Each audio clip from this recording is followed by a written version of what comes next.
இப்போ அந்த பொண்ணுக்கும் ஒரு பாய் ஃப்ரெண்ட் கிடைச்சிடுறாங்க. அவங்க 2 பேரும் சேட் பண்ண ஆரம்பிக்கிறாங்க. அதுக்கப்புறம் அந்த பையன் ஃபோன் நம்பர் கேட்கவும் அந்த பையன் கிட்ட ஃபோன் நம்பரை ஷேர் பண்றா. இப்போ ஃபோன்ல பேசும்போது நீ என்ன ட்ரெஸ் போட்டிருக்கன்னு கேட்டதுமே அந்த பொண்ணுக்கு அப்பதான் புரியுது அவன் தப்பான இன்டென்ஷன்ல தான் நம்ம கிட்ட பேசுறான்ட்டு. இப்போ அந்த பையனை பிளாக் பண்ணிடுறான்.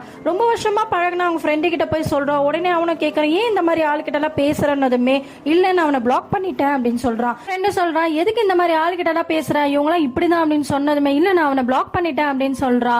நரத்துல எங்க இருக்கு, குணத்துல தான் இருக்குன்றது இப்ப இருக்கிற பசங்களுக்கு புரிய மாட்டேதுன்னு சொன்னோன்னுமே அந்த பொண்ணு அப்ப நீ என்ன கல்யாணம் பண்ணிக்கிறியான்னு சொல்லி கேக்குறான். இதை கேட்ட உடனே அவனும் பேக் அடிக்கிறான், இல்ல நீ உனக்கே தெரியும் நான் ஒரு பொண்ணை பாத்துட்டு இருக்கான்ட்டு அப்படின்றான்.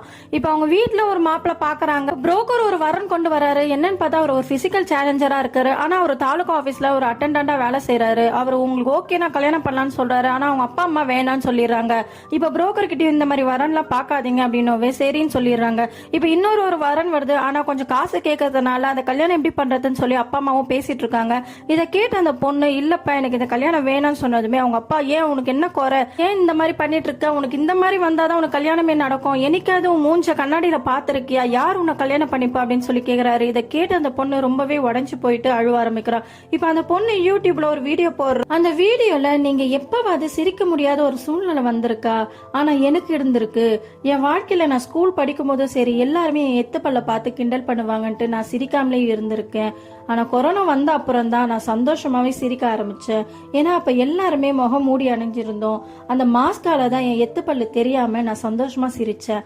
அதுக்கப்புறம் எங்க வீட்டுல இப்போ ஒரு வரன் பார்த்தாங்க. அந்த மாப்பிள்ளைக்கு எனக்கு ரொம்ப பிடிச்சிருந்தது. ஏன்னா அவரு தான் என் முகத்தை பார்த்து உண்மையாலே மனசார சிரிச்சாரு.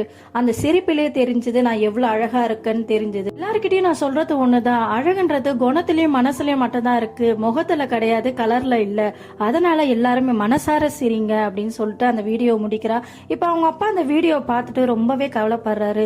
ஒரு பொண்ணு பிறக்குதுன்னா அது அப்பா அம்மாவோட கலர்லயோ ஜாடையிலயோ தான் வரும். அப்படின்னும் போது அவங்க அப்பா அதை புரிஞ்சுக்கிட்டு என்னாலதான் உனக்கு இந்த கலர் வந்திருக்குமா அப்படின்னு சொல்றாரு. அந்த பொண்ணு எதுவுமே பேசாம அந்த அப்பா கொடுத்த காஃபி எடுத்துட்டு போய் உட்கார்றா. அதை குடிச்சிட்டு இது எவ்வளவு சுவையா இருக்குல்ல, அதுவும் கருப்பு நிறம் தான்ப்பா அப்படின்னு சொல்றா.